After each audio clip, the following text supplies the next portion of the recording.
ఇవన్నీ కూడా మాకు ఈ $1 ట్రిలియన్ ఎకానమీ వైపు పరిగెడుతున్నాయి అన్న దాంట్లో ఏమాత్రం సందేహం లేదు అధ్యక్ష. అలాగే మన గత ప్రభుత్వం చివరికి పాస్బుక్లో కూడా గత ముఖ్యమంత్రి గారి ఫోటోలు పెట్టుకోవడం, అలాగే ఏ పథకాలకైనా సరే కేవలం వారిది పెట్టుకోవడం చాలా ఇబ్బంది కలిగజేసింది అధ్యక్ష. ముఖ్యంగా ముఖ్యమంత్రి గారు వచ్చి, గౌరవ ముఖ్యమంత్రి గారు వచ్చి ఎప్పుడు కూడా ఎవరికి కూడా గుర్తింపు లేనివి, ఆలోచించనివి కూడా వాళ్ళని ముందుకు తీసుకొచ్చి వాళ్ళకి ముఖ్యంగా నేను చెప్తుంది, మొన్న చాలాసార్లు కొన్ని సందర్భాల్లో ముఖ్యమంత్రి గారి దృష్టికి తీసుకెళ్తే ఎల్లాప్రగడ సుబ్బారావు గారి గురించి ఎవరికి తెలియదు అధ్యక్ష, చాలా తక్కువ మందికి తెలుసు. వారి పేరుని నేను ఒక మాట ప్రస్తావించగా నేను ఆయన దృష్టికి తీసుకురాగానే ఆయనకి పేరు పెట్టడం ఆయన దార్శనికతకి చాలా అర్థం పడుతుంది అధ్యక్ష. ఎందుకంటే ఎవరెవరి పేర్లు నిన్నగాక మొన్న వచ్చిన వ్యక్తి పాస్బుక్లకి పేర్లు ఆయన ఫోటోలు వేసుకున్న దాన్ని నిజంగా దేశం కోసం ప్రజల కోసం కాంట్రిబ్యూట్ చేసిన వ్యక్తికి అది గుర్తించడం అనేది మనస్ఫూర్తిగా ముఖ్యమంత్రి గారికి నా ధన్యవాదాలు తెలియజేసుకున్నాను అధ్యక్ష. అలాగే సభలో ఎంతమందికి తెలుసో తెలియదు కానీ పొట్టి శ్రీరాములు గారి నిజమైన బలిదానాన్ని డిసెంబర్లో ఆయన బలిదానం ఉంటుంది, ఆయన చనిపోయారు మన కోసం. ఈరోజు దాన్ని రాష్ట్ర ప్రభుత్వం అధికారం దినంగా దాన్ని జరుపుకోవాలని చెప్పి ముఖ్యమంత్రి గారు మా దృష్టికి తీసుకొచ్చారు. దానికి కూడా వారికి సంపూర్ణ కృతజ్ఞతలు తెలియజేస్తున్నాను. ఈ రాష్ట్రం ఎవరి బలిదానం మీద అయితే ఆధారపడి ఉందో, ఎవరి బలిదానం మీద ఈ రాష్ట్రం వచ్చిందో, అనేక లింగ్విస్టిక్ స్టేట్స్ ఎవరి బలిదానం మీద ఆధారపడి వచ్చిందో ఆ వ్యక్తిని రాష్ట్రం నిజంగా గుర్తించుకోలేదు. మొట్టమొదటిసారిగా దాన్ని గౌరవ ముఖ్యమంత్రి గారు దాన్ని ముందుకు తీసుకొచ్చి గుర్తించే పరిస్థితిని తీసుకురావడం మనస్ఫూర్తిగా వారికి నా అభినందనలు తెలియజేస్తున్నాను అధ్యక్ష.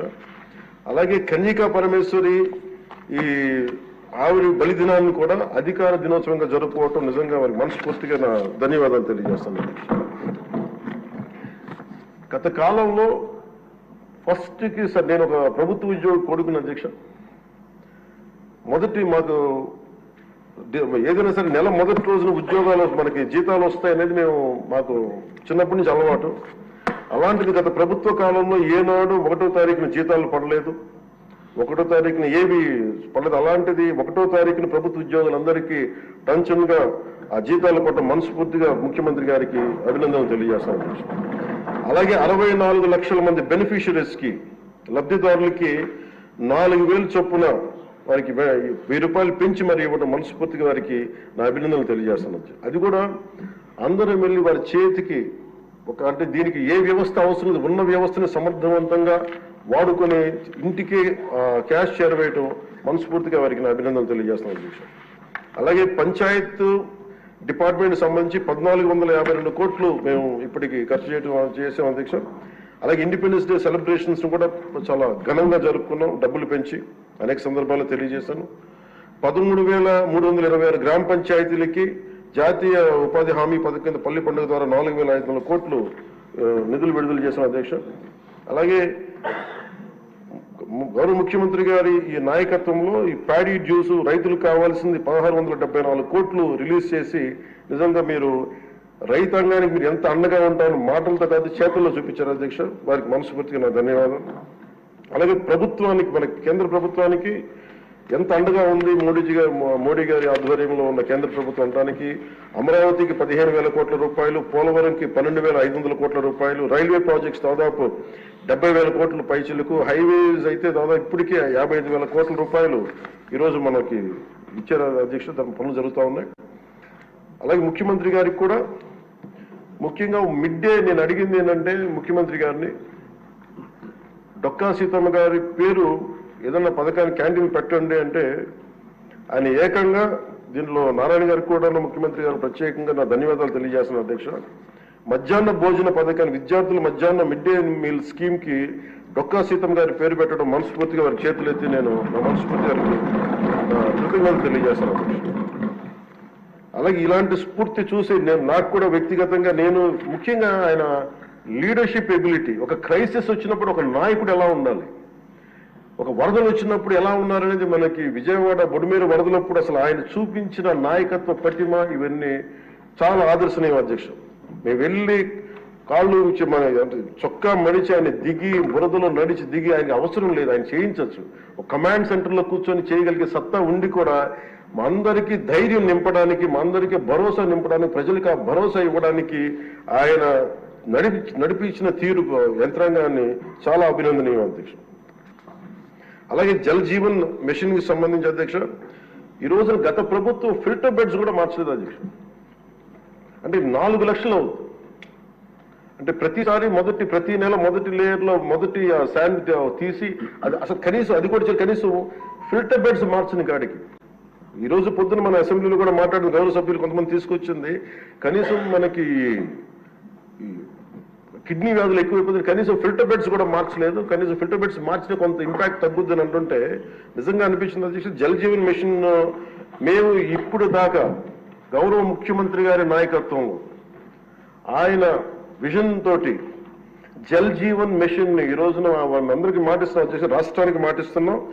జల్ జీవన్ మిషన్ మన కేంద్రం మనకి గౌరవ ప్రధానమంత్రి గారి ఆశీస్సులతో గౌరవ ముఖ్యమంత్రి చంద్రబాబు గారి నాయకత్వంలో మునిపెన్నడూ లేని విధంగా భారతదేశంలోని ఎప్పుడు కూడా జల్ జీవన్ మిషన్ ఏ స్థాయి ఇది ఒక మౌనంగా చేస్తాం అధ్యక్ష. ఆ మాట మేము అందరం కమిటెడ్ గా ఉన్నాం అధ్యక్ష. అలాగే లా అండ్ ఆర్డర్ కి సంబంధించి లా అండ్ ఆర్డర్ లో 3 IPS ఆఫీసర్స్ ని ఏకకాలంలో సస్పెండ్ చేసిన ఘనత, వాళ్ళు చేసిన తప్పులకి ఆ ధైర్యం కావాలంటే ఆయన అనుభవం చాలా స్పష్టంగా తెలియజేస్తుంది అధ్యక్ష. అలాగే లా అండ్ ఆర్డర్ సంబంధించి ఇంకొకటి గాంజా. గంజాయి వనాలు పెరిగిపోయిన చోట తిరిగి శుద్ధి చేసిన డ్రోన్స్ ను వాడి గంజాయిని అరికట్టడం. ఈ మధ్యలో కూడా మనం ఏ స్థాయికి వచ్చిందని పక్కన ఉన్న వైజాగ్ లో హాస్పిటల్ పక్కన చిన్న చిన్న పిచ్చి మొక్కలు కూడా పెంచేస్తాం. అంత ఇదిగా పెరిగిపోయిన దాన్ని ఉక్కుపాదంతో దాన్ని అణిచేస్తామని చెప్పింది చాలా స్ఫూర్తిదాయకం అధ్యక్ష. ప్రత్యేకించి సోషల్ మీడియాకి సంబంధించి అసలు ఇంట్లో ఆడబిడ్డలు బయటికి రావాలన్నా కానీ ఊళ్ళల్లో ఈ రోజున ఇక్కడున్న చాలా మంది గౌరవ సభ్యులు కానీ ముఖ్యమంత్రి కానీ వీళ్ళందరూ ఎంతో కొంత ఒక ఇన్సులేటెడ్ అధ్యక్ష.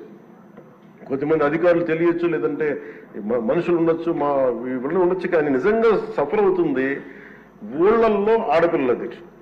ఈ అలవాటు అయిపోయి గత ప్రభుత్వం చేసిన అలవాటు అయిపోయి ప్రతి ఒక్కళ్ళు ఒక ముఖ్యమంత్రి స్థాయి వ్యక్తిని బూతులు తిట్టడం, అన్ని తిట్టిన తర్వాత కూడా వాళ్ళకి అలవాటు అయిపోయి ఇంకెవరు తిట్టాలో తెలియక స్థానికంగా ఉన్న ఆడపిల్లల మీద కూడా వీళ్ళు అవాకులు చవాకులు పేలి పచ్చి బూతులు తిడతా ఉంటే ఎవరికి చెప్పుకోలేక వాళ్ళు ఇబ్బంది పడతా ఉంటే బయటికి రాలేకపోతున్నారు. క్రైమ్ మైండ్ సెట్ పెరిగిపోయింది, క్రిమినాలిటీ పెరిగిపోయింది. ఇలాంటి సమయంలో ఆయన ఉక్కుపాదంతో సోషల్ మీడియా యాక్టివిస్టులు అనే పేరు చెప్పుకొని గుండాలకి రౌడీలకి ఆయన తీసుకున్న చర్యలు, హోంమంత్రి అనిత గారు తీసుకున్న చర్యలు చాలా బలమైన అభినందనలు తెలియజేస్తారు. ఇదే కొనసాగాలని కోరుకున్నాను అధ్యక్ష. This should be a continuity of our entire governance. మన అడ్మినిస్ట్రేటివ్ లో ఒక భాగం అవ్వాలి అధ్యక్ష. మనస్ఫూర్తిగా వారికి నా ధన్యవాదాలు తెలియజేసుకుంటూ గౌరవ ముఖ్యమంత్రి గారికి నేను మాటిస్తున్నాను, గౌరవ సభ్యులందరూ కూడా ఇసుక దోపిడీలు కానీ లేదంటే మేము చేయాల్సిన పనులు ఎప్పటికప్పుడు మీరు మాకు ఆదేశాలు ఇవ్వండి సార్.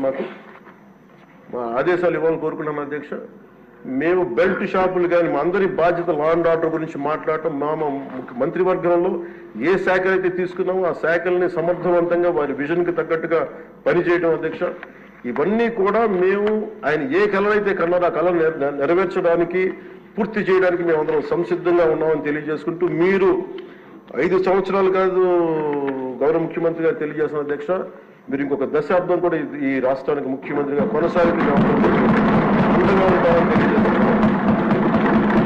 మీరు ఇదే స్ఫూర్తిని కొనసాగించాలని, ఇదే మీ ప్రతిభా పాఠవాలు చూపించాలని మనస్ఫూర్తిగా మేము కోరుకుంటూ గౌరవ సభ్యులందరికీ, గౌరవ సభాపతి గారికి మనస్ఫూర్తిగా ధన్యవాదాలు తెలుపుతూ సెలవు తీసుకుంటాం.